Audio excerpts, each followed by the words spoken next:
Start with nuclei. This nuclei or nuclear physics.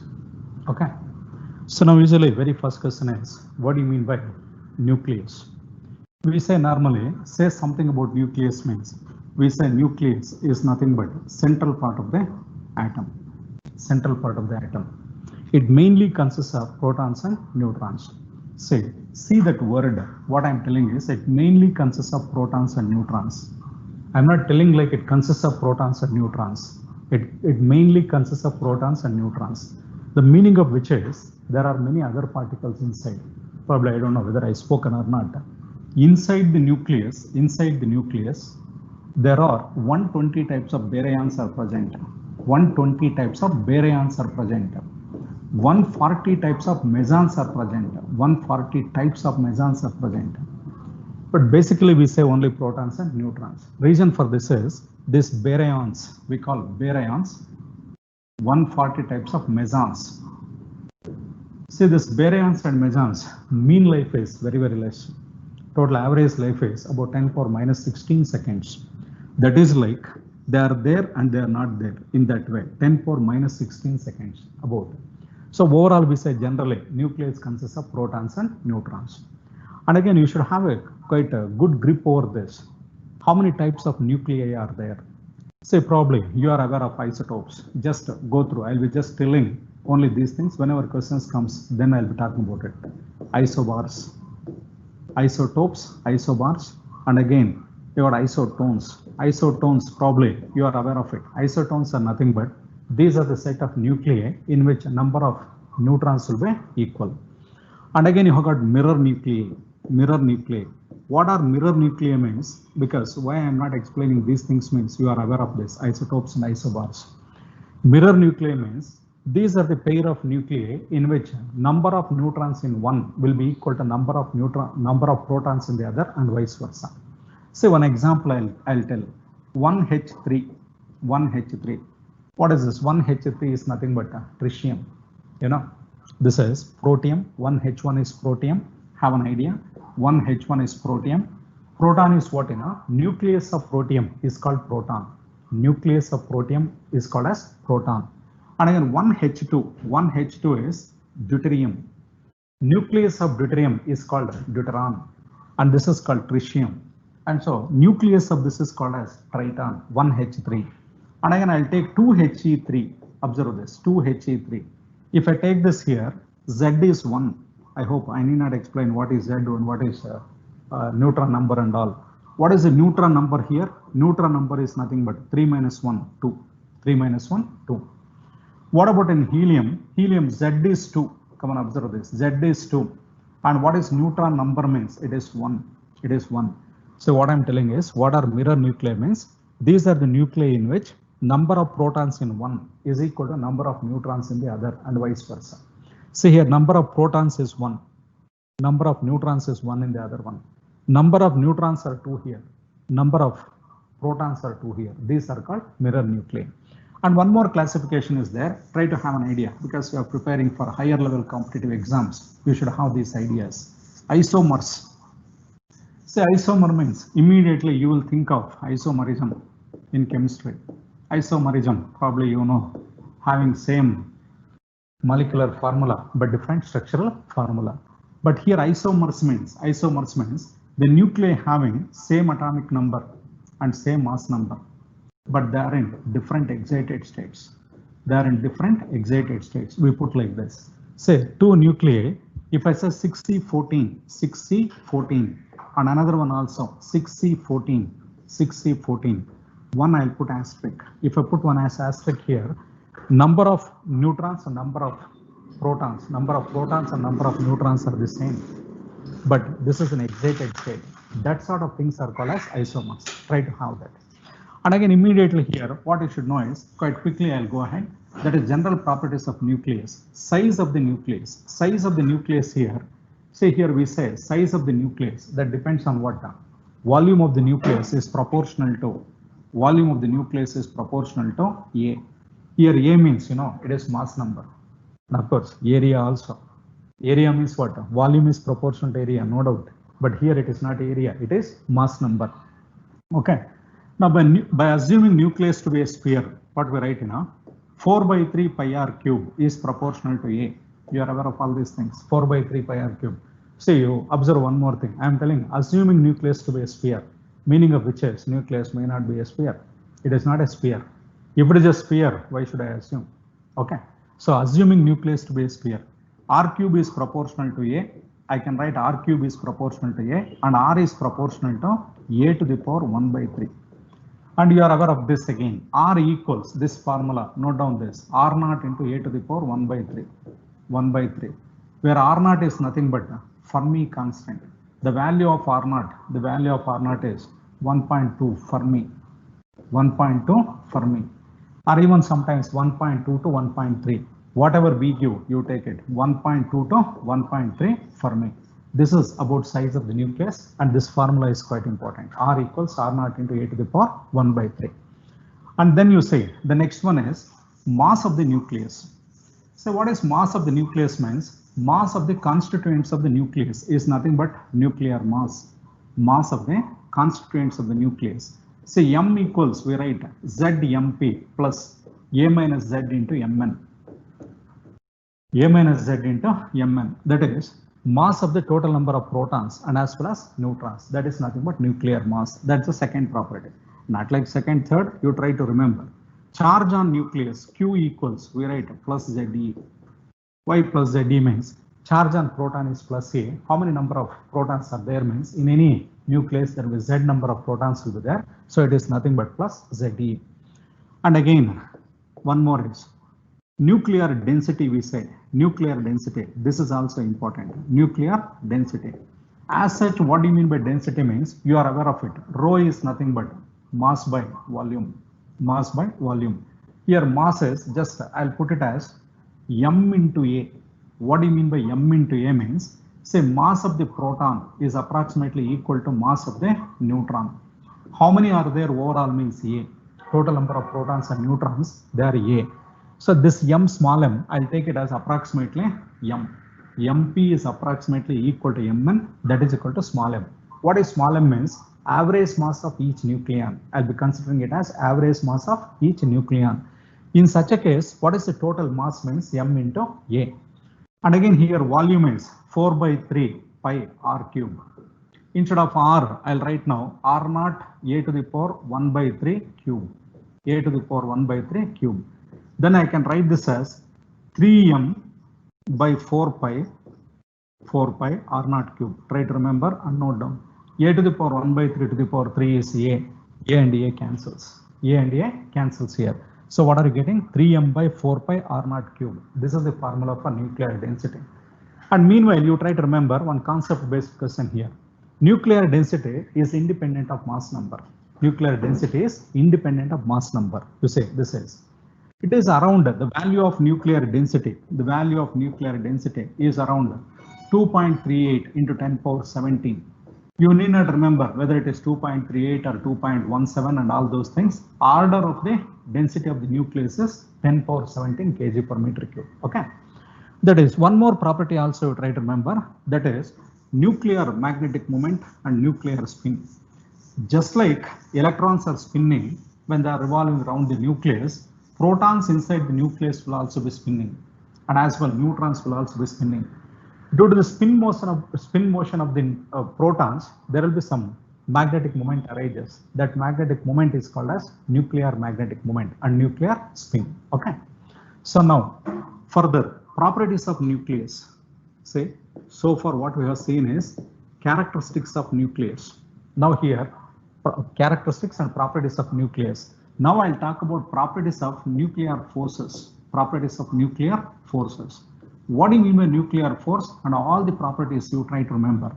What do you mean by nuclear force means? The force between the nucleons present inside the nucleus, or otherwise the force with which nucleons inside the nucleus are bounded. The force with which nucleons inside the nucleus are bounded. Always see in general classes we might have explained all these things. There are many number of protons are there. Many number of protons are there inside a nucleus, and there will be many number of neutrons will also be present here. So between protons and protons, according to electrostatic force, there must be a force of repulsion. but still they are bound. Why they are bound means, you know, when two protons are brought very close, within a distance of 1 Fermi, there will be a force of attraction will be there. That force is called as nuclear force. So some properties like these nuclear forces are short range forces. They are highly attractive. They are charge independent, but they are spin dependent. They are non-central, non-gravitational forces, and even they are called exchange forces. They have a property of saturation. They have a property of saturation means this proton will have an interaction with only neighboring nucleons. And if you take this proton, it will have interaction with only neighboring. This and this one may not be having interaction. That is called as property of saturation. And even we say they have got some repulsive core. What do you mean by repulsive core means? Say the nuclear force is 1000 times stronger than electrostatic forces. When such a force exists here, all the protons and neutrons, they have to cling together. They have to become a single entity. But whereas it is not so. What is the reason? You know, when you bring these two protons or two neutrons very close, still close, less than 0.5 Fermi, they'll be separated. There will be a small force of repulsion will be there. That is called as repulsive core, such that they can exist independently and they can spin. Try to remember these things. Okay. Just because we have to cover many number of questions, so I'll be telling just these details and further some more details like mass defect. Even before going into mass defect, one more thing I'll be telling: Einstein's mass energy relation. Mass energy relation. You know that according to this mass energy relation, Einstein's mass energy relation, and it is a very famous relation. It is nothing but E equals mc square. That is, according to Einstein, you see, before to Einstein, we used to study conservation of mass separately, conservation of energy separately. You know about law of conservation of mass, law of conservation of energy. We are studying them independently. Now Einstein says mass can be converted into energy and energy can be converted into mass. The meaning of which is mass and energy are interconvertible. Mass and energy are interconvertible. That is E equals mc square. Examples, you try to know these examples. Annihilation of matter. You need this. Remember and note down one example. Annihilation of matter. What do you mean by annihilation? Means it is nothing but total destruction. Annihilation means it is nothing but total destruction. So now here, what is annihilation means? I'll write one equation. You try to know this. -1 E0 plus +1 E0. I write like h nu. This is annihilation of matter. You know what is this? This is nothing but electron. What is this +1 E0? It is positron. It is called positron. It is an anti-particle of electron. Anti-particle of electron is nothing but positron, which will be having same charge and same mass. I mean, same mass as that of electron, but charge is positive and here charge is negative. When they come closer, they'll be destroyed and energy will be produced. You see here, these two are the particles, masses. Masses are getting converted into energy. Okay. One more is there called pair production. Say one more example is called pair production. Try to remember this. In higher level classes, we'll be asking all these things. Pair production. What is this pair production means? We say like any high energetic photon, when comes close to a heavy nucleus, it splits up into two particles like electron and positron. So that is h nu, high energetic photon. It splits up into say one electron and as well as one proton. Reverse process. Here particles have been converted to energy. Here we know this is energy. H nu is energy. Energy is again converted into particles here. This is called as pair production. Okay. Try to have this idea. Now mass defect. What is the mass defect means? That is a difference between mass of the constituents of the nucleus and the nuclear mass as a whole. So that is delta M equals, we write like ZMP plus A minus Z Mn minus M. M is called rest mass of the nucleus. This M is called rest mass of the nucleus and this is mass of the constituents of the nucleus. The difference is called mass defect. Okay. This is measured by, even for higher level, remember this, mass spectrographs. So what is mass spectrograph means? It is a device which is used to measure the mass of the nuclei. Okay. And one example for that, Bainbridge mass spectrograph. Try to know this in higher level like IIT and all. that is advanced, we'll be asking one called Bainbridge mass spectrograph. Try to have that idea. Okay, this is mass defect. Next, we have got one more concept, binding energy. What is binding energy means? The energy with which nucleons inside the nucleus are bounded. The energy with which nucleons inside the nucleus are bounded is called binding energy. Or even we can say the minimum energy required to break up the nucleus into its constituents. Say inside the nucleus, nucleons are bounded. If you like to break those nucleons, you need some energy. The minimum energy required to break up the nucleus into its constituents, that is called binding energy. What is binding energy means? Now, according to this, delta M into C square, mass defect into C square. Just now we have seen E equals MC square, delta M into C square. Based on this, many questions will be there. Okay.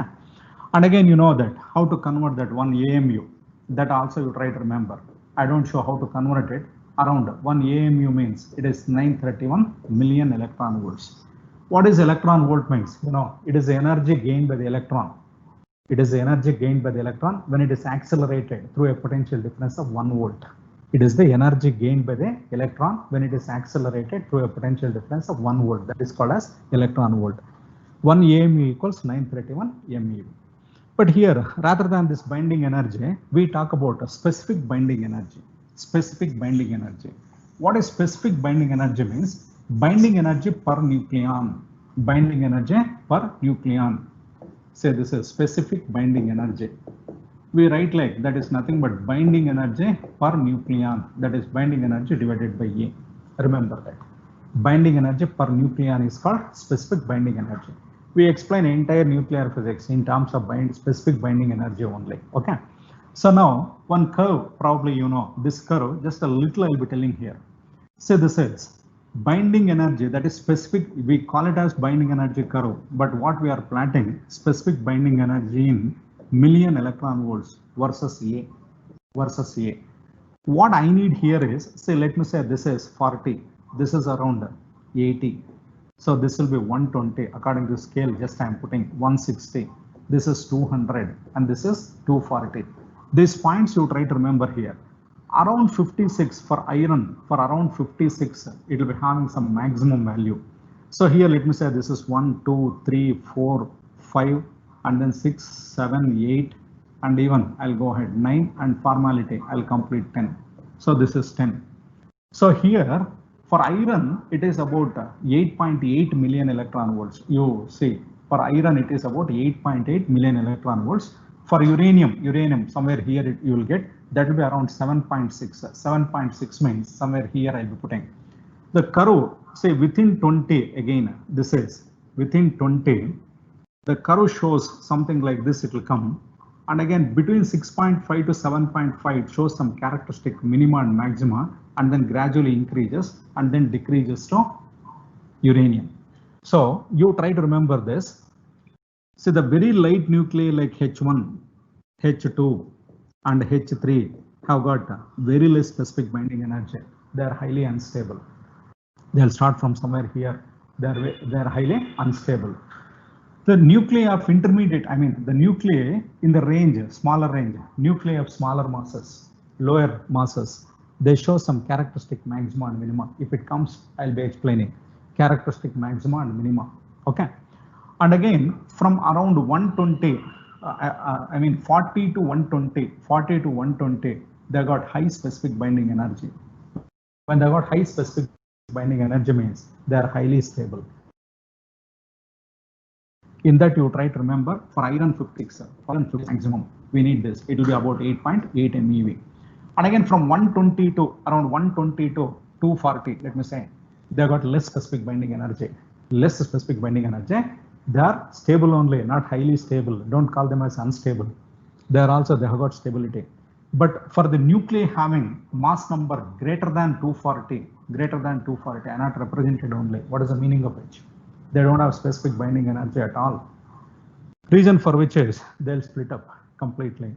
They'll undergo radioactivity. Their specific binding energy is very less. They are highly unstable. Say lighter nuclei, unstable. Heavy nuclei are also unstable. Here, nuclei of small, in the region of small mass numbers, the curve shows characteristic maxima and minima.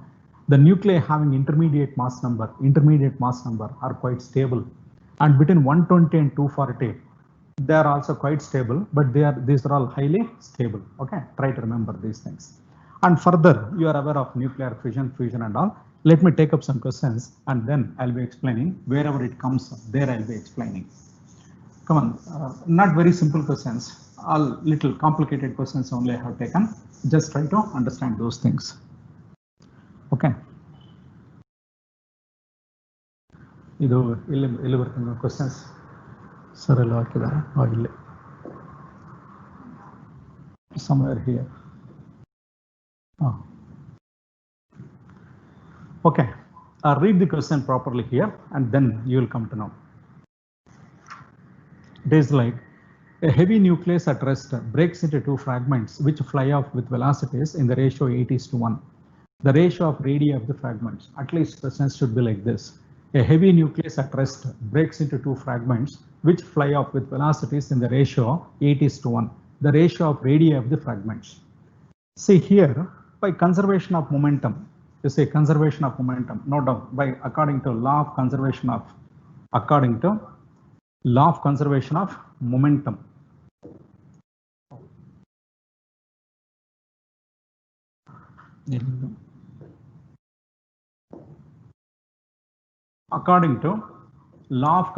of momentum, you say law of conservation of momentum. You just have like this: m1 v1 equals m2 v2. No doubt, m1 v1 equals m2 v2. What will be v1 by v2? What they had given? v1 by v2 is nothing but here. v1 by v2 is nothing but m2 by m1. m2 by m1. That is nothing but 8 by 1. Come on, observe. 8 by 1. But now what we are asking, ratio of radii of the fragments. You know, radii is nothing but m2 by m1 means this is like mass numbers only. Okay, this is mass numbers we are taking. Even if you want a2 by a1, you can take. You know, r is proportional to a to the power 1 by 3. Now what is r1 by r2? r1 by r2 is 8 to the power 1 by 3. 8 to the power 1 by 3 divided by 1 to the power 1 by 3. What you can expect answer? Come on, you check it. Answer is, this is v1 by v2 is m2 by m1. m2 by m1 means you write 1 by 8. If I write 1 by 8 here, and what do you get? 1 by 8 to the power 1 by 3. To the power 1 by 3. So 8 to the power 1 by 3 is nothing but 2. Answer is 1:2. Answer is 1:2. Okay. See here, according to law of conservation of momentum, m1 v1 equals m2 v2. v1 by v2 is nothing but m2 by m1. m2 by m1 is nothing but a2 by a1 only. a2 by a1. That is 1 by 8. So we know r is proportional to a to the power 1 by 3. So r1 by r2 is nothing but 1 by 8 to the power 1 by 3. That's it. So it will be 1:2. Okay. Next. Ratio of radii of nuclei 13Al27 and 52Te125 is approximately very simple, and it is quite simple level only, CET level only. So here, what is the ratio of radii? You know, again formula is nothing but r is proportional to a to the power 1 by 3. So here r1 by r2, come on, observe, r1 by r2 is a1 by a2, a1 by a2 to the power 1 by 3. You have to keep writing as well. r1 by r2 equals a1 by a2 to the power 1 by 3. So we'll arrange such that you can get the cube roots quite easily. For the first one, it is 27 and this is 125 to the power 1 by 3. Is not 3 by 5? Is not 3 by 5? 27 to the power 1 by 3 is nothing but 3, and 125 to the power 1 by 3 is nothing but 5. 3 by 5. But that option is not there. But in a different way, option has been given. It has been given like 6:10. 3 by 5 is nothing but 6:10. You can write. If not 3:5, you can put it 6:10. That is the answer here. Okay. So now, next. Come on, this is quite a good question. Read properly. If Avogadro's number is 6 into 10 power 23, then the number of protons, neutrons, and electrons in 14 grams of 6C14 are respectively. See here, in an atom of 6C14, in an atom of 6C14, how many protons are there? 6 protons. Obviously 6 electrons and 8 neutrons, isn't it? Say in an atom, I'm telling nucleus means I'll take only protons and neutrons. In an atom of carbon 14, there must be 6 protons, 6 electrons, and as well as 8 neutrons. Okay. Now here we are talking about 14 grams of, according to Avogadro's concept, 14 grams of C14 contains how many number of atoms we are telling? 6 into 10 power 23. 6 into 10 power 23 atoms are there. Each atom has got 6 protons, 6 electrons, 8 neutrons. Come on, you just gauge it. What can be the answer here? We are asking about number of protons, neutrons, and electrons in an order. Number of protons, neutrons, and electrons. Then it must be 6 into 10 power 23. So what I am telling, this many number of atoms are there in 14 grams. Each atom, there are 6 protons. I hope you're getting it. Each atom, there are 6 protons. Then 6 into 6, 36 into 10 power 23. Next, I need neutrons. Neutrons are 8. 8 into 6 into 10 power 23. Enough, I hope. Say here, 36 into 10 power 23. Next is 48 into 10 power 23. How many number of electrons means? Same number as that of protons. Answer is first one, 36 into 10 power 23. 36 into 10 power 23, 48 into 10 power 23, and 36 into 10 power 23. Okay. So this is how. It is a good question. You remember, one atom, it consists of 6 protons, 6 electrons, 8 neutrons. But how many atoms are there in 14 grams? It is 6 into 10 power 23, 6.023 we are not considering. In case you remember, if I had given 28 grams of 6C14, 28 grams of 6C14, you have to multiply everything with the 2. 14 grams consists of this, 28 grams. 28 grams means it will be 12 into 10 power 23. Okay. Then 12 into 6, 12 into 8, 12 into 6. In that way you are supposed to take. Be careful. Even sometimes I might ask 1 gram of carbon 14. 1 gram of carbon 14 means 14 grams consists of this much. 1 gram of carbon 14. This is what you have to think. One question I will be giving. You should be able to think. This many number of atoms will be there. Then this multiplies by 6 number of protons, multiplied by 8 number of neutrons. So in that way, one question if I give in the examination, they given a slightly different way, you must be able to. Okay. So now next. These 2 Cu64 nuclei touch each other. The electrostatic, that is electrostatic repulsive energy of the system will be. Observe that. 2 Cu64 nuclei touch each other. The electrostatic repulsive energy of the system will be how much? That you have to calculate.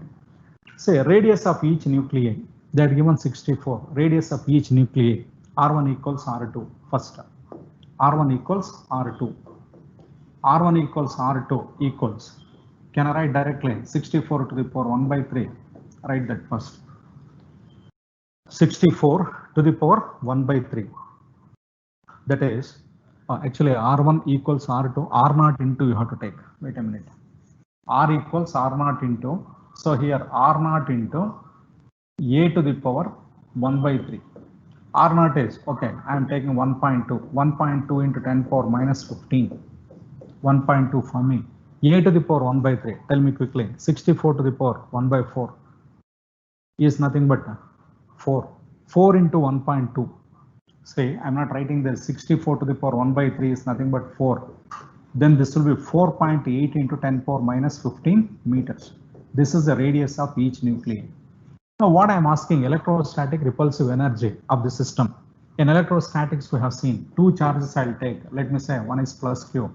Another is also plus Q. Separated by distance some R. Separated by distance R. What is U means? You know, 1 by 4 pi epsilon naught. Q1, Q2. Here it is nothing but Q square by R. Note down this. That is the electrostatic potential energy of the system. Okay, now calculations. You do it.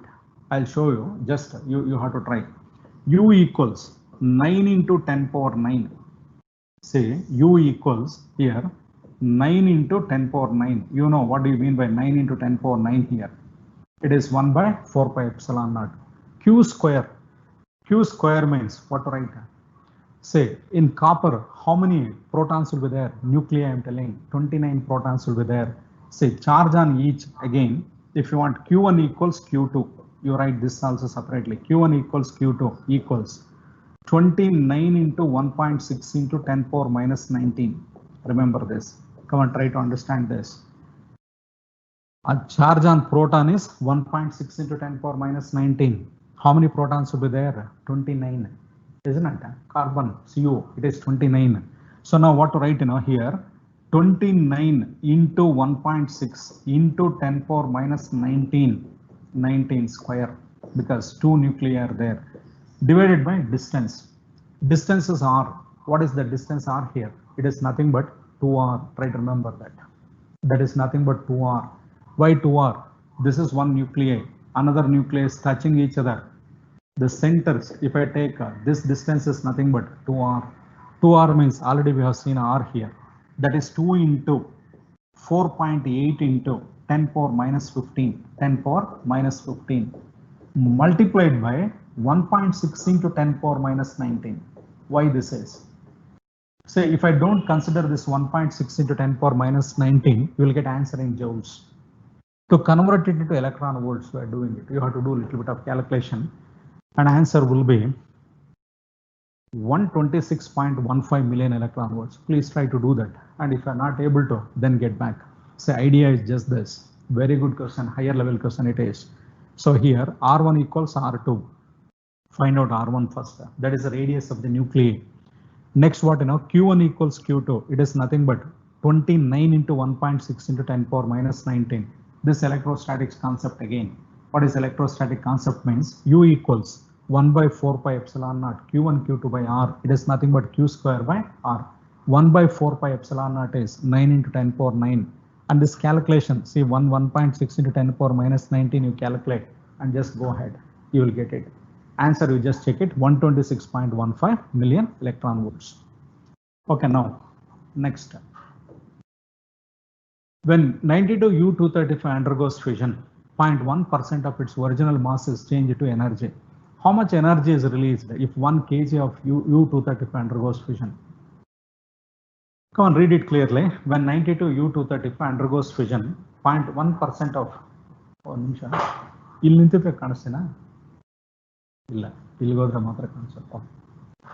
when U235 undergoes fission, 0.1% of its original mass is changed into energy. How much energy is released if 1 kg of U235 undergoes fission? See here, the concept is again, it is nothing but delta M into C square, right? Energy released is nothing but E equals delta M into C square. Delta M into C square. Okay. So now what is delta M means? In 1 kilogram, only 0.1% of its original mass has been converted.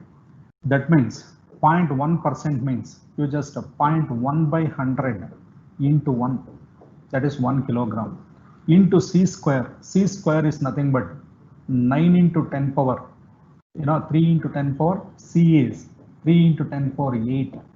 Okay, directly meter per second. Directly I'll be writing it as 9 into 10 power 16. Come on now, calculate. 0.1%. 0.1% means it will be 9 into 10 power. How much will be getting? 9 into 10 power 13. Come on, just a simple calculations. 0.1 by 100. It is nothing but 9 into 10 power 16 here. 9 into 10 power 16 multiplied by 10 power minus 3. 100 will go to the numerator. That will be 10 power minus 3. Answer is 9 into 10 power 13 joules. In case if I ask you to convert it into electron volts divided by 1.6 into 10 power minus 19, that you are supposed to do. Okay. So this is the answer here. So next one. If that is, actually it is not if also, 1 minute. This is like 1 gram. 1 gram of, it is 1 gram of hydrogen is converted into 0.993 grams of helium in a thermonuclear reaction. The energy released is. Say 1 gram of hydrogen is converted into 0.993 grams of helium. Okay. Then what is the mass difference here? Mass difference is nothing but delta M is nothing but 1 minus 0.993. It is nothing but 0.007 grams. Come on, note down this. Delta M is 0.007 grams. And again, the question is in the same way. E equals delta M into C square. Delta M, come on, once again I'm writing. Every time I don't write, you should know. Delta M into C square. 0.007. Can I write 7 into 10 power minus 3? 10 power minus 3 into 10 power minus 3. Why? I have to convert grams into kilograms. Don't forget about it. Okay. So here 0.007 grams means it is 7 into 10 power minus 3 and into 10 power minus 3 multiplied by C square. C square is nothing but 9 into 10 power 18. Just now I have shown 3 into 10 power 8. 16. 10 power 8. 3 into 10 power 8 square. 3 into 10 power 8 square is 9 into 10 power 16. Just in the previous problem I have seen. What can be the answer? You just check it. Answer should be 63 into 10 power 10. Come on, check it. 9 into 7 is 63. That's it. 16 minus 3 minus 3. Answer is this. 2 into, that is 2. Second one, 63 into 10 power 10 joules. Here again, only mass defect. How much mass is converted? So then, say here 1 gram has been converted into 0.993. What is the loss? That is nothing but mass defect. Mass difference. That mass difference has been converted into energy. Okay. So now next. I want to say, this is also a very good question. The binding energy per nucleon of deuteron 1H2 and helium nucleus 2He4 is 1.1 MeV and 7 MeV respectively. If two deuteron nuclei react to form, this is react to form, not from here, it is react to form a single helium nucleus, then the energy released. So what they had given here, 1H2, they had given like 1H2 plus 1H2, 1H2, 2 deuterons have been combined to form 2He4. Have you seen this equation? One of the best example for nuclear fusion. In nuclear fusion, you know, without going for any calculations also you can do it. Such type of nuclear fusion, how much will be energy released? It is about 24 MeV. We say it is about 24 MeV. What can be the answer here now? It is always about 24 MeV. In a nuclear fission, it is around 200 MeV. Say in a nuclear fission, that is the differences between fission and fusion. In a nuclear fission, you will get around 200 MeV. 200 MeV. In nuclear fusion, per fusion reaction, you will get around 24 MeV. In a way, while talking about differences between nuclear fission and fusion, we'll be telling all these things. In nuclear fission, per fission reaction, energy released is high, 200 MeV. Here in fusion reaction, it is 24. But which is more powerful means nuclear fusion. Reason is, in a nuclear fission, you are taking one neutron and as well as uranium-235, 92 uranium-235. This undergoes fission. Here we are using 236 nucleons. 236 nucleons together produce 200 MeV. One nucleon, energy released per nucleon, if I take, it will be less than 1 because 200 by 236, it will be less than 1 million electron volt. But here how many nucleons we have used means 4 only.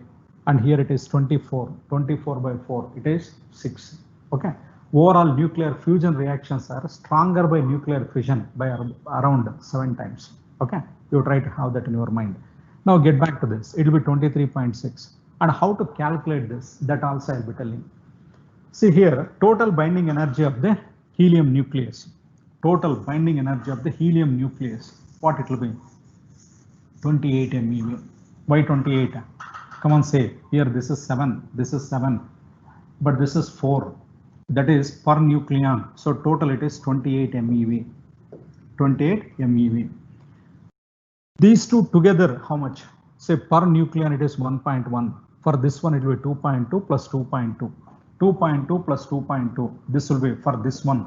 It will be 4.4 MeV. 4.4 MeV. So it is like mass of the products, mass of the reactants and mass of the products. Here it is 28 MeV, there 4.4. Difference is nothing but 23.6. Okay.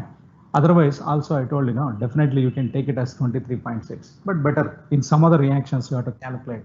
So here 28 and that is 4.4. Once again, I am telling it is 7 MeV. This is per nucleon. How many nucleons are there means 4. 4 into 7, 28. Here for deuteron, it is 1.1. 1.1 into 2, 2.2 plus 2.2, 4.4. Difference you take, that will be correct. Okay. So now, again, the mass of neutron and proton are 1.0087 AMU and 1.0073 AMU respectively.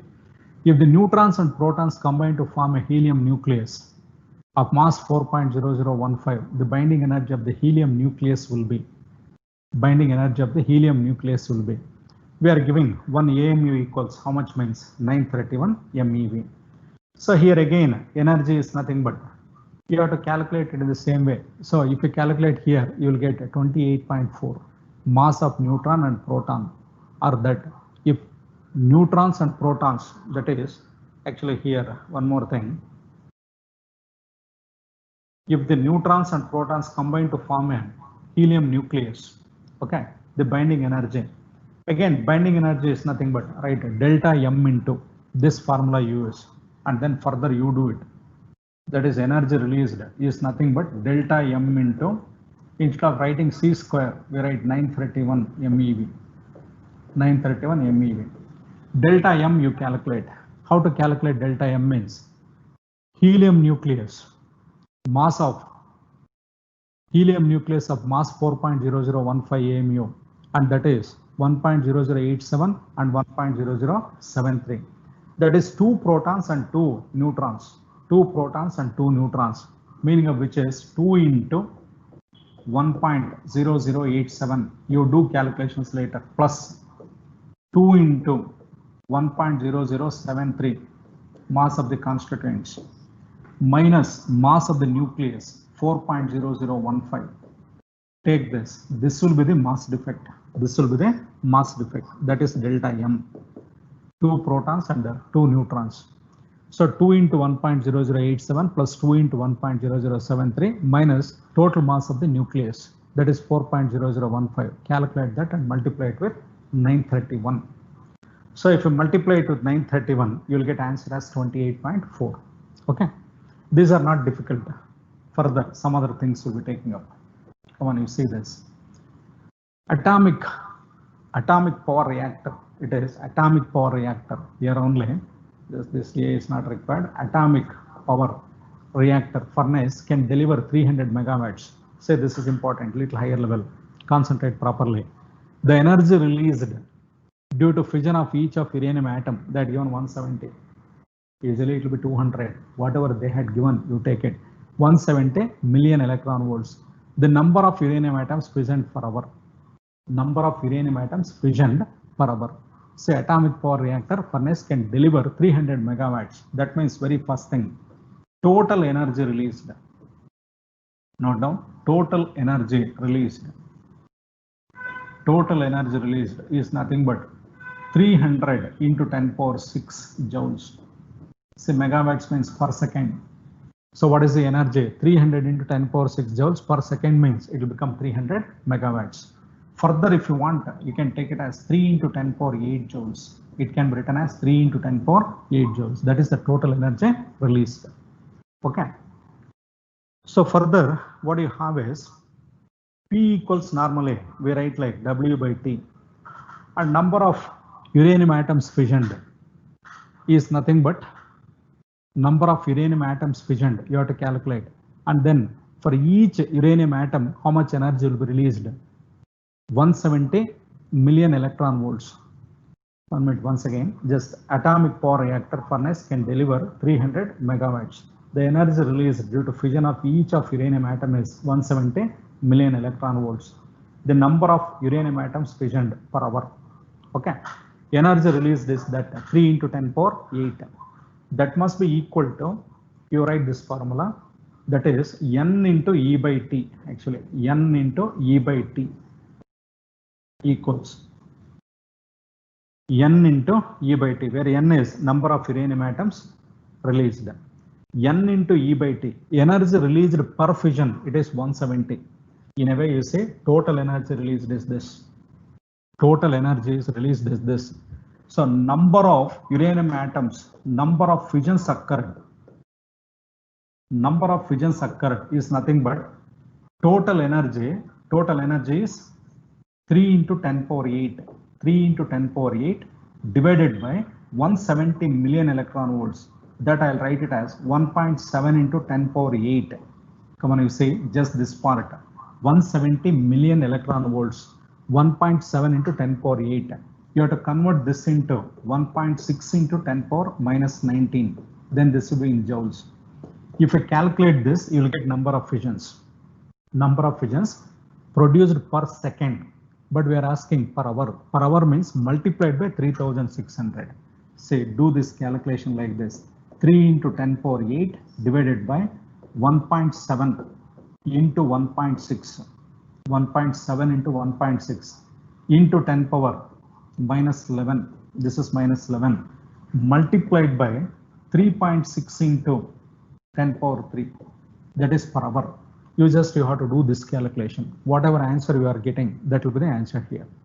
So now here, just at least roughly check for the powers. 10 power 8, 10 power minus 11. Minus 11 will go to the numerator. 19, 19 plus 3. 19 plus 3, that is 21. Say 19 plus 3, it is 22. 10 power 22, you are getting 10 power 22. Remaining is just 3 into 3.6 divided by 1.7 into 1.6. How much you can expect roughly? Just think. Roughly it can be, this value can be around how much? That around here 1.7 into 1.6, slightly less than 3. Just think of it, slightly less than 3. 3 almost cancels. Around 3.6 into 10 power 22. Let me say it is around 3.6 into 10 power 22. Can I write this as 36 into 10 power 21? I can write. Nearest answer is this 40 into 10 power 21. Say once again, I'll explain. Listen to this. This type of problems, what to do, total energy released you have. Energy released per fission is there. Total energy divided by energy released per fission is nothing but number of fissions. Number of fissions are nothing but number of uranium atoms consumed. Why? In each nuclear fission, one uranium atom will be consumed. If I just do this calculation here, this much calculation, you will get number of uranium atoms consumed per second. But I am asking in hour. In hour means you have to multiply with 3600. 3.6 into 10 power 3. Okay. This will be the answer, 40 into 10 power 21. Next, if you have any doubt, I told you, you can call me also and you can ask me now also. I'll be explaining once again, I don't mind. The binding energy per nucleon of oxygen 16 is 7.97 million electron volts and that of O17 is 7.75 million electron volts. The energy in MeV required to remove a neutron from O17. Come on, you see. From O16 to O17, what is the difference? Difference is 1 neutron. Here, 8 protons, 8 neutrons. There, 8 protons and 9 neutrons. Okay. So now it is 17. That is 7.75. This is 7.97. The energy required. How to calculate this? The energy required means it is nothing but reaction wise. What to write now? O17 gives, note down this, O16 plus neutron, write down this type of things. You have to do it in this way. Now energy required is nothing but binding energy of O17 minus binding energy of O16. Okay, binding energy of O17 is nothing but 7.75 into 17. Do these calculations. Minus 7.97 into 16. Just do this calculation. 7.75 into 17 minus 7.97 into 16. You will get around 4.23 million electron volts. Do the calculation. Just you should be able to do those calculations. You have to take some time and you have to do this. 17 and as well as this is around 4.23 will be getting. Answer is this. You know the idea, you do it. Okay. If not, I'll be explaining because there are plenty of other things which I had to explain the logic for that reason. Now we say a gamma ray photon creates an electron-positron pair. It is not pair production. It is pair production. I told already, it is pair production, electron-positron pair. If the rest mass energy of an electron is 0.5 MeV, and the total kinetic energy of the electron-positron pair is 0.78 million electron volts, then the energy of the gamma ray photon must be,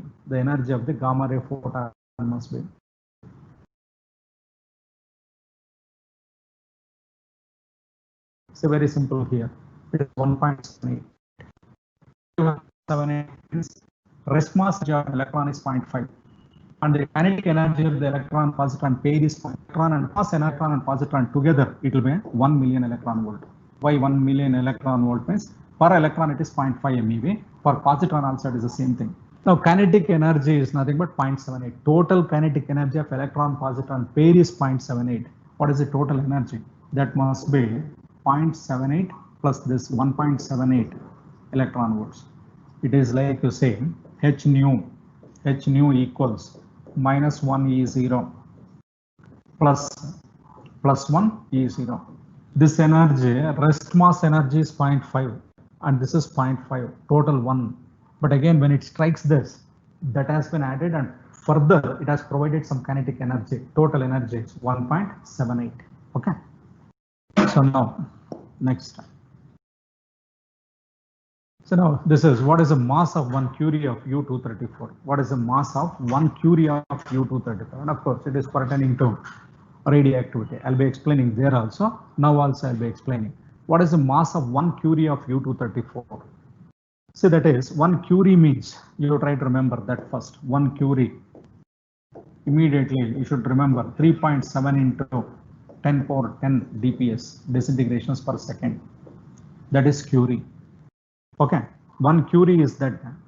Now here, that is 3.71 into 10 power 10 atoms.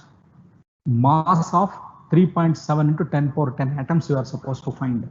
Mass of, see the idea, logic you know just. Mass of 3.7 into 10 power 10 atoms of how much? Atoms of U-234. You have to find. That is the thing. We are asking what is the mass of 1 Curie of U-234. Now here, according to Avogadro's concept,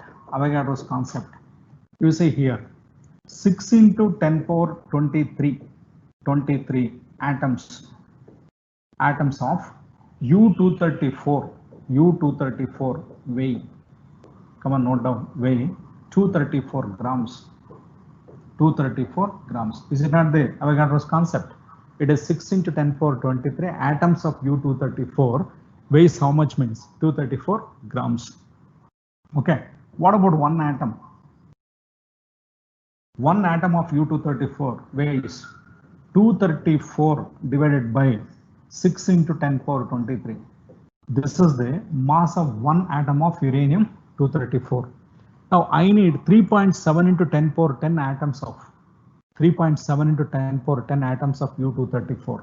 This will be, answer will be 234 divided by approximate calculations you must be able to do into 10 power 23 multiplied by 3.7 into 10 power 10. Okay. This calculations, how to do calculations, just 234, I make it as 2.34 into 3.7 into 10 power 12. Say here I made it as 2.34 divided by 6 into 10 power 23. 10 power 23. Overall here, what do you get in 2.34 into 3.7 multiplied by, divided by 6 into 10 power minus 11 grams. Say now already you try to get some idea. 2.34 into 3.7 is not slightly more than 6. It should be more than 6. You just try to calculate. You need not write it. You just have an idea. Divided by 6 means slightly more than 1. 1.48 into 10 power minus 11. So this is ruled out. 3.7 is ruled out. 23 grams ruled out. This is ruled out. Power only if you see 10 power minus 11. So this type of problems, whenever I give this type of things, according to Avogadro's hypothesis, 6 into 10 power 23 atoms of certain substance weigh how much means If it is 234, 234. If it is 235, it is 235. Okay. One atom weigh how much? Now this many number of atoms. Okay. Okay, further. In the nuclear fission reaction, 1H2 plus 1H3 gives 2He, 4 plus neutron. Given that the repulsive potential energy between the two nuclei is minus 7.7 into 10 power minus 14 joules. The temperature at which the gases must be heated to initiate the reaction is nearly, again, basically concept-wise, 10 power 9 Kelvin. Why 10 power 9 Kelvin? Nuclear fusion reactions, thermonuclear reactions, they'll take place at the temperature of 10 power 9 Kelvin. We say around 10 power 7 to 10 power 9, but this especially 1H2, 1H3, they require very high temperature. It is around 10 power 9 Kelvin. That is basic idea. But whereas how to calculate, that is also I'll be showing. Come on, you observe that. Say in the nuclear fusion reaction, we are giving like repulsive potential energy between the two nuclei is minus 7.7 into 10 power minus 14 joules. And actually it is 7.7 into 10 power minus 14 joules to take. That's the energy liberated. The temperature at which the gases must be heated to initiate the reaction. Say kinetic energy of molecules of a gas at temperature T is, write down. Kinetic energy required, it is nothing but kinetic energy required, or kinetic energy of molecules of a gas at temperature T is nothing but 3 by 2 kT. 3 by 2 kT. Okay. That must be equal to that potential energy there. 3 by 2 kT equals 7.7 into 10 power minus 14. Remember this formula. And now what is T equals means? T equals 7.7 into 10 power minus 14. And of course multiplied by 2 divided by 3 into K. K is Boltzmann's constant. It is typical NEET level question. Boltzmann's constant value is 1.38 into 10 power minus 23.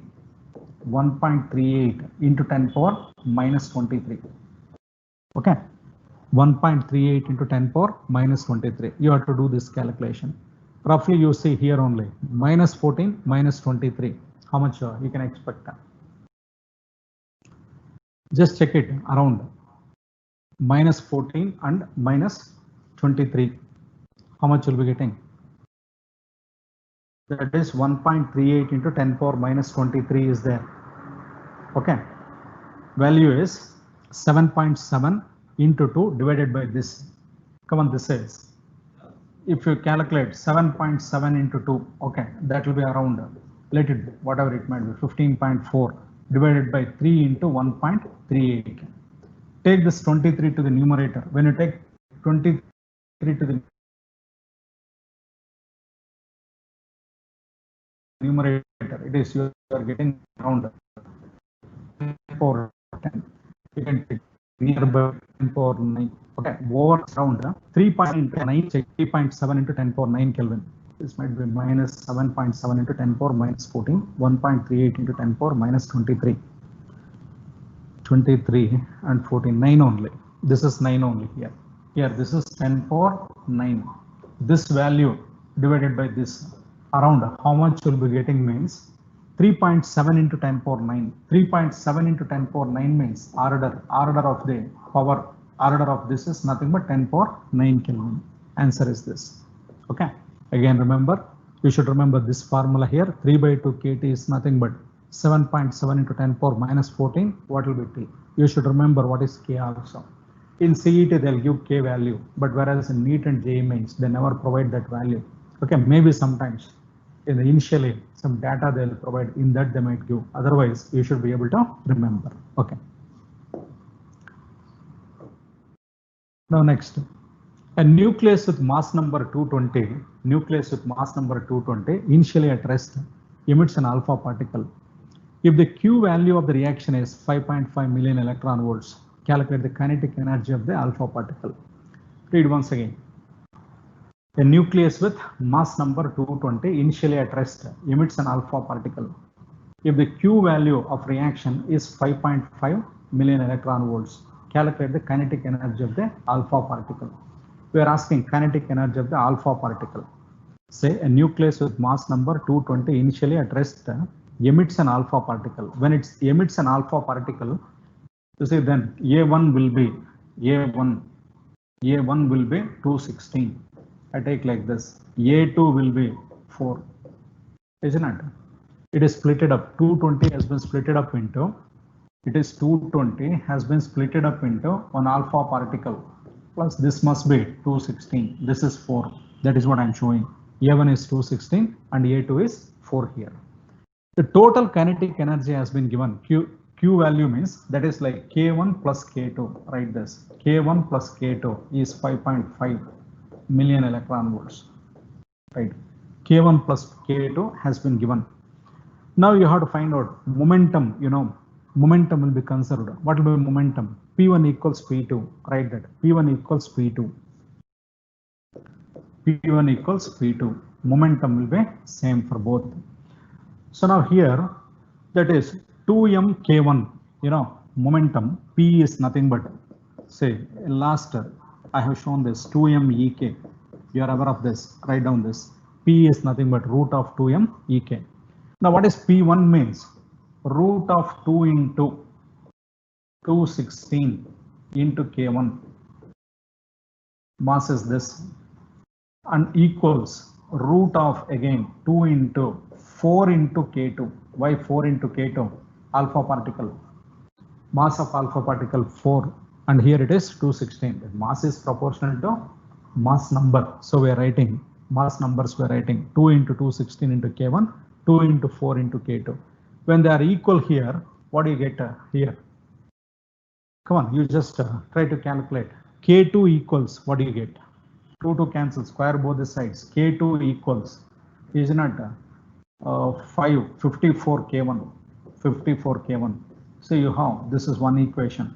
This is one equation. K1 plus K2 is 5.5. K2 is 54 K1. In such a case, K2 is 54 K1. Then in such a case, you say this is 54 K1. You will get 55 K1. 55 K1 equals 5.5. Then what is K1? K1 equals 5.5 by 55. It is 0.1. It will be 0.1. But we are asking K2. What can be K2 now? K2 must be 5.4. Come on, you say K1 plus K2 is 5.5. K2 is 54 K1. 55 K1 equals 5.5. K1 is 5.5 by 55.1. K1 is 0.5. What will be K2? 5.5 minus 0.1. It is nothing but 5.4. That must be more only. But here, which and all you can reject? You can reject 4.4 because alpha particle will be having more kinetic energy, and 5.6 and 6.5 is ruled out. It should not exceed more than 5.5. That is an idea. It should not exceed more than 5.5. It should be less than. In less than again, you can't take 4.4 here. Okay, 5.4. It is very close. Or otherwise, in these two, you might have an ambiguity. You have to calculate. Okay, so this way you try to do it. Now further, let MP be the mass of a proton and Mn the mass of neutron. M1 the mass of neon 20 nucleus, and M2 the mass of 20 CF40 nucleus. Then come on, listen, this is not that easy, and you should. Here actually there are two options are correct, so you must be very careful. MP is mass of a proton, Mn is mass of neutron, M1 is the mass of neon nucleus, and M2 is the mass of calcium 40. So now here in neon, if you take neon first, you are taking neon. How many protons will be there? 10 protons and 10 neutrons, right? 10 neutrons. Mn, I'll write 10 neutrons. Now in case of calcium, twice of it. 2 into 10 MP by 20 plus 10 Mn. Come on, observe. So now here, according to the concept, the mass of the constituents of the nucleus will be always greater than mass of the nucleus, and therefore M1, this M1 mass of that M1 must be always less than 10 times mass of the neutron plus mass of the proton. See, just now I told mass of the constituents of the nucleus is always greater than mass of the nucleus. You know, mass defect formula, come on, observe this. Mass defect formula, what I had given, ZMP plus A minus Z Mn, A minus Z Mn minus M I have taken. I hope you remember why I have taken minus M. This rest mass of the nucleus is always less. So D is correct. Fourth option is correct. And again here, one more thing. M2 is less than 2M1. M2 is less than 2M1. As the nucleus is heavier, binding energy, there it will be decreased. So M2 will be less than 2M1. Here you take options as C and as well as D. Both are correct. Okay. One option you will come to a conclusion, because this type of things in JEE mains and all, multiple options are correct. Multiple options are correct. In CET definitely we don't give. Definitely we'll give only one of the option will be correct. One of the option will be correct. In such a way we'll be giving. But in NEET and JEE mains, and if at all, especially in JEE mains and all, you'll be having some questions like multiple options are correct in that case. But you try to know this. M2 is less than 2M1 and M1 is less than 10 into Mn plus Mp. Okay, now next, some few questions based on radioactivity. Okay, now I'll talk about little about radioactivity and then I'll get back to this. This is radioactivity. You know, starting from the definition, what is radioactivity? What is radioactivity means, you know, it is nothing but spontaneous emission of radiations due to the disintegration of certain heavy nuclei. That is nothing but radioactivity. But usually I'll be asking one particular thing. Whenever I talk about this radioactivity, I'll ask you to define radioactivity for the students. I'll be telling them like, except one definition, you can give any other definition. When I put that, usually the student's tendency will be, what is that definition, which I'm not supposed to give. So what I'm telling is, what is radioactivity means, define radioactivity. I say, give any definition except one definition. Now you'll have a curiosity, what is that definition? Don't ever give like, activity of radio is called radioactivity. Okay, by seeing the name sometimes we'll be defining, so don't give like that. It is not activity of radio, it is radioactivity is different. It is a spontaneous emission. I told about it, even in photoelectric effect I was telling, that is instantaneous. Photoelectric effect is instantaneous. Radioactivity, it is spontaneous. Spontaneous emission of certain radiations due to disintegration of certain heavy nuclei. That is nothing but radioactivity. Okay, in radioactivity, you'll have these rays alpha, beta and gamma. Properties and all, you please go through, because there are good lot of questions are there that I would like to cover. Okay, so now here, alpha, beta and gamma, these are the radiations emitted. Alpha particles, beta particles. Alpha are nothing but nucleus of helium, beta are nothing but electrons, and gamma rays are just electromagnetic radiations. These two are deflected by electric and magnetic fields. This will not be deflected by electric and magnetic fields. And again, penetrating power, speed of gamma rays is very high. That is speed of light. Gamma particles will move with speed of light. And beta particles, we say around 1/100th of speed of light, depending on, but whereas you can say it is less than the speed of light. And again, alpha particles, we say still very less, 1/10,000th also we say. Speed of alpha particles is very less. The beta particles is intermediate, that is between gamma and as well as alpha particles. And obviously now when speed is less, penetrating power will also be less. Penetrating power of alpha particles is very, very less. Come on, you observe. Velocity is less for alpha particles. It is a heavy particle. Heavy particle moving with a less speed cannot penetrate. Gamma particles can penetrate. Gamma particles can penetrate through 30 centimeter thickness of aluminum block. Through our bodies, very happily they'll penetrate gamma rays. Probably in near future, you may not be using these bullets. It might be gamma ray guns. Okay, and there might be one situation like people might start telling like, we were using bullets. I hope you're getting it. We were using bullets. That means all gamma ray guns. Probably this type of things you might have seen in alien movies. Aliens are always will be having gamma ray guns only. That means they have got superior technology than us. That is a different concept. Okay, So now getting back to this, you try to know these things, and ionization power of alpha beta is quite high and gamma rays ionization power is less. Okay, these points. And again here, radioactive decay law. That is, first I'll go for radioactive group displacement. Group displacement law. What is that group displacement law means? Very first thing, alpha decay. This is also based on that only. This question is based on this alpha decay.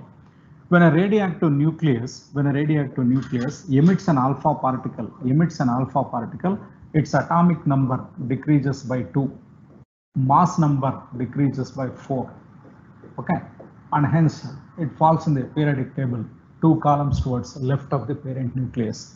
One particularly, if you want one example, 92U238, if it undergoes alpha decay, it will become 90 thorium 234 plus 2He4 plus 2He4.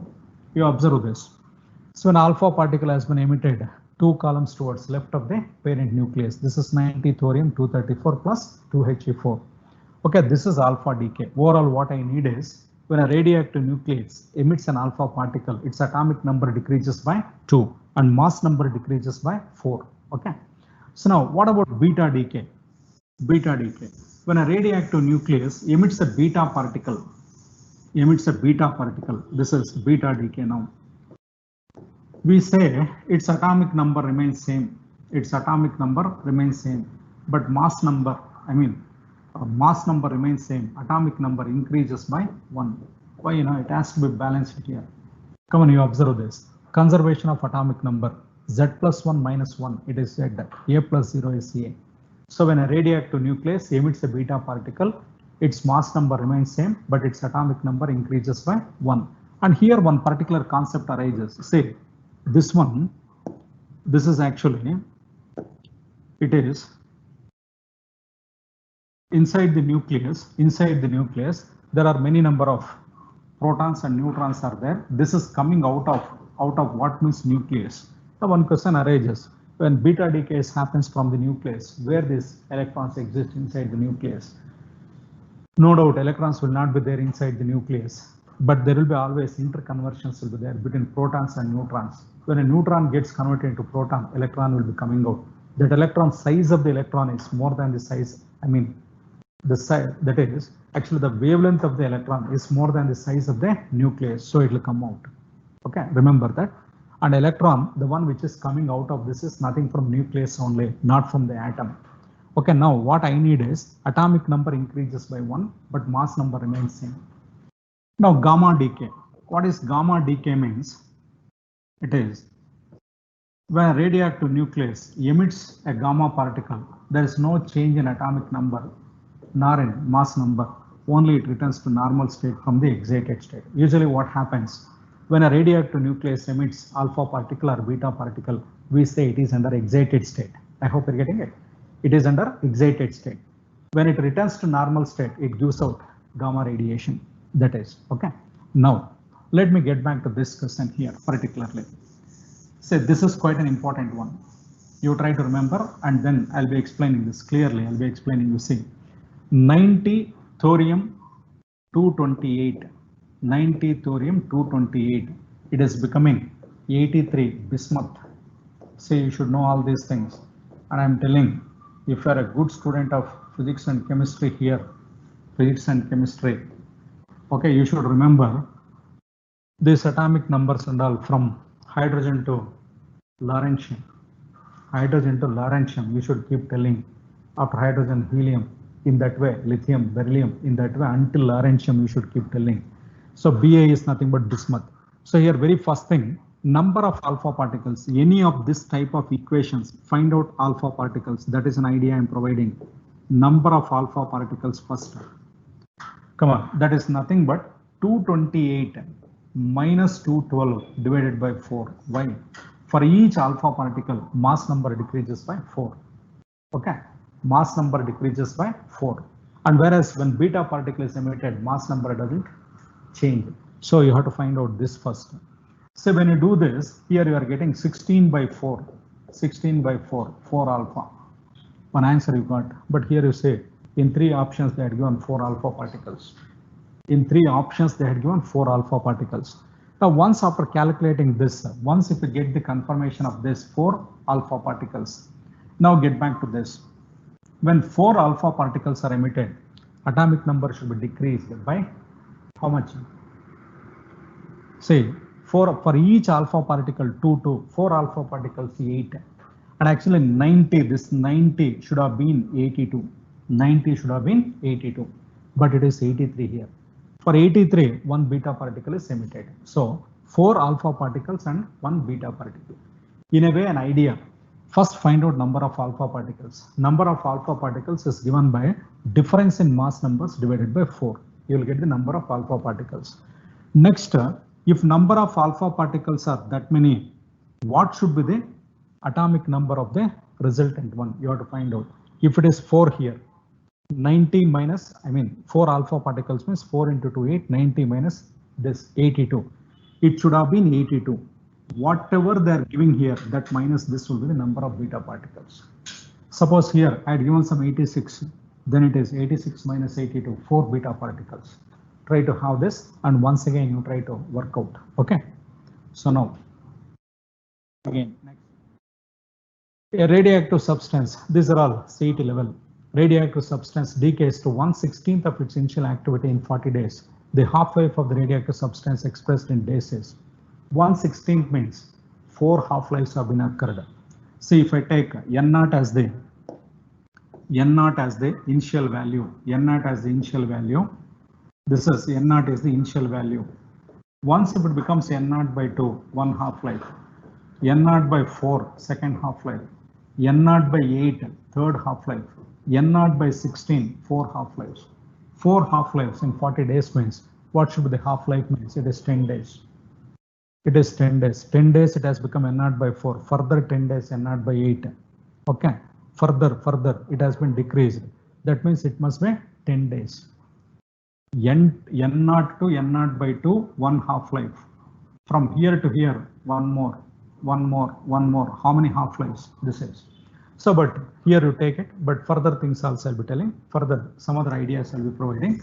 From that you can do it. See here, what I need, very first thing. T equals, note down this, half-life is nothing but 0.693 by lambda. You know about it. I need not explain what is half-life. It is a time during which number of atoms in a radioactive sample reduces to half of the initial value. Okay, T equals 0.693 by lambda, and Tm equals 1 by lambda. Remember, Tm is 1 by lambda. Even it is defined as reciprocal of the time. Lambda is the reciprocal of the time during which number of atoms in a sample reduces to 37% of its initial value. Okay. So now one more thing. N equals, that is small t equals Nt. Remember this formula. This is very, very important. N is number of half-lives. Number of half-lives. Actually, I used that only here in this problem. See here, total time is 40. Total time is 40. T is T by N. T by N. Total time is 40 in this problem.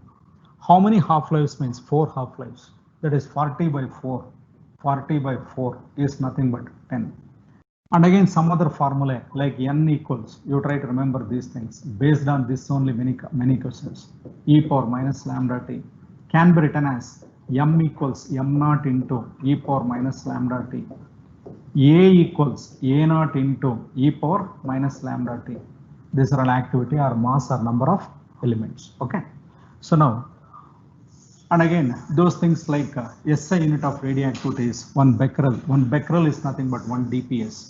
And 1 Rutherford. 1 Rutherford is nothing but 10 power 6 dps. 10 power 6 dps. 1 Curie, already I told, it is 3.7 into 10 power 10 dps. Okay. Have these things in your mind. Now, further, let us go ahead with the other questions. A sample of radioactive element, has a mass of 10 grams. A sample of radioactive element has a mass of 10 grams at an instant t equals 0. The approximate mass of this element in the sample after 2 mean lives. Very, very important question. A sample of radioactive element has a mass of 10 grams at an instant t equals 0. The approximate mass of this element in the sample after 2 mean lives. This is very, very important. It is 2 mean lives. Okay. So here, what I would like to tell you is, if it is 2 half-lives, you would have taken 2.5. Why? If it is 2 half-lives, initially it is 10 grams. Initially it is 10 grams. This is N0 or M0 you can take. After 1 half-life, it will become 5 gram. Next half-life, it will become 2.5 grams. Answer would have been 2.5, but that will be wrong. That will be CET level question. This is higher level question. After 2 mean lives, that is important. You know, mean life formula I had given. Tm is nothing but 1 by lambda. 1 by lambda. Come on now. You write this properly. It is like you have got m equals m0 into e power minus lambda t. Right. So this is the one which you should know. M equals m0 into e power minus lambda t. That's it. M0 is 10. M0 is 10 into e power minus lambda. T is nothing but, you see, just before this I told T is nt. Okay. T is nt. That's again, small t is nothing but 2 times how much? Small t is nothing but 2 times mean live. Say small t is 2 times Tm. You write, okay. You write first. And further, say 2 times Tm. This is ಇನ್ನೊಂದ್ಸಲನಾ ಯಾವುದಕ್ಕೆ?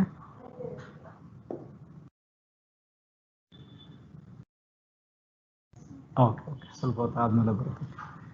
Minus lambda 2 times Tm. Okay. Now, can I write this as 10 into e power minus lambda 2 times 1 by lambda? Come on, be clear. Tm is nothing but 1 by lambda, mean life. So now lambda and lambda cancels. It becomes e power minus 2. 10 into e power minus 2. Okay. Now further, that is nothing but 10 by e power 2. I can write 10 by e power 2. It is nothing but 10 by e value. You should remember 2.718 to the power 2. What you can expect? Come on, you tell me what you can expect answer. It must be fourth option only, 1.35, because 2.718, it's quite high. Square of that value will be around some 8 or so you might get, because 3 square is 9, 2.5 square 6.25, 2.7 square, 27 square, you might get 2893, around 3 or more than that will be getting 2.7 around 2.7 square means that is 625, 729 by 10, 1.35 grams. You can't get 2.5, 3.7 is ruled out, 6.3 is ruled out. After 2 mean half-lives, two half-lives, it will be answer will be this. But 2 mean lives means this is the answer. Once again, you say m equals m0 into e power minus lambda t. After 2 mean lives means t is nothing but 2 into Tm. Tm is nothing but 1 by lambda, e power minus 2, 10 by e square. This is Euler had given these things, e value and all has been provided by Euler, one scientist by name Euler. The value is totally different. Actually, that value of e, we write it as e equals limit n tends to infinity, 1 plus 1 by n, 1 plus 1 by n to the power n. And even the value of this, it is an irrational number. We write like e equals, we write it in this way, 1 by 0 factorial. 0 factorial is 1, you are aware of it, plus 1 by 0 factorial plus 1 by 1 factorial, 1 by 1 factorial, plus again 1 by 2 factorial, 1 by 2 factorial, plus 1 by 3 factorial, until we'll be taking that value will comes out to be 2.718. So this has been given by one scientist by name Euler. Try to have these ideas. Okay. So some more questions I'll be seeing now. In case if some questions are not completed, next time also I'll be taking up same type of questions again, same questions I'll be continuing, and with another chapter like solid state electronics, we can complete it. In solid state electronics, there are not many questions are not there, many difficult questions are not there. Still, I'll do some more questions. Time is there, you know. Start ಮಾಡಿದ್ದು 11:15ಗೆ. ಈಗ ಇನ್ನೊಂದು 3 minutes ಮಾಡ್ಬೋದಲ್ಲ? Okay, ನನಗೇನು ಪಾಪ ಹುಡುಗರಿಗೆ ಅನುಕೂಲ ಆಗುತ್ತೆ, ಎಷ್ಟೊತ್ತು ಬೇಕಾದ್ರೂ ಮಾಡ್ಬೋದು. ಬಟ್ ಕೇಳಿ ಯಾವುದು? ಹಾಂ ಹಾಂ, question number 7.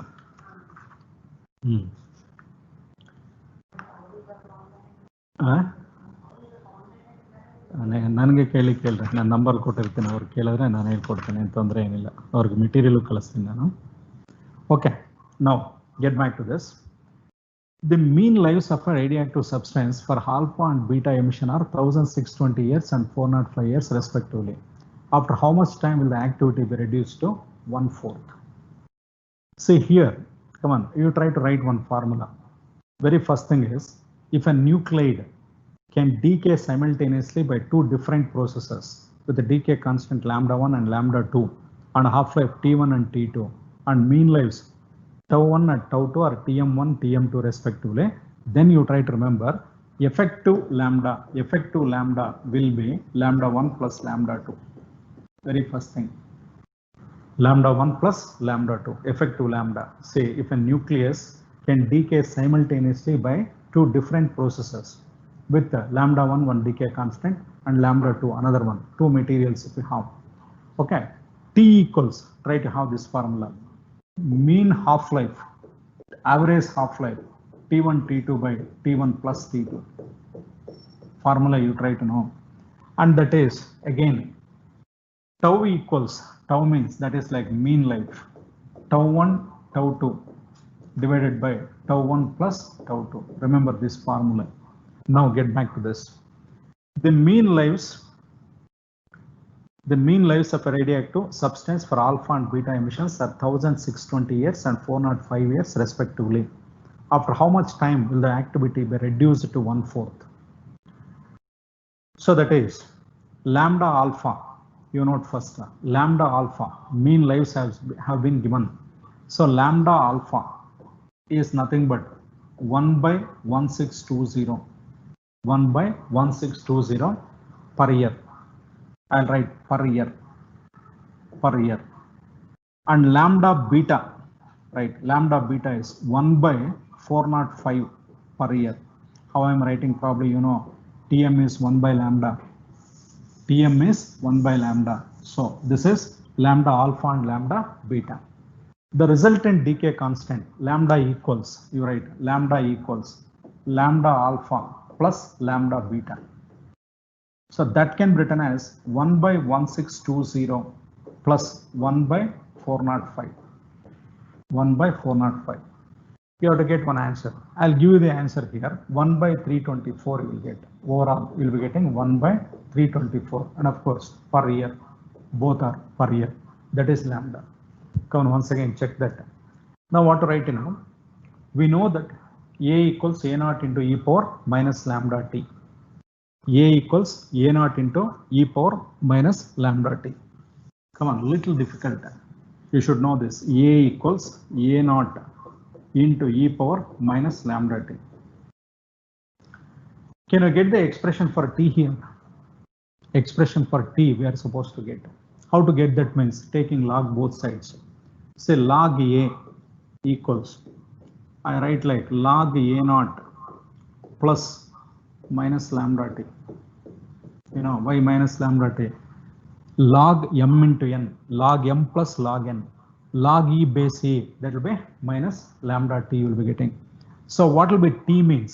Lambda t you take this side, that will become plus lambda t equals log A0 minus log a, log a can be written as t equals, I write like 1 by lambda into log A0 by a.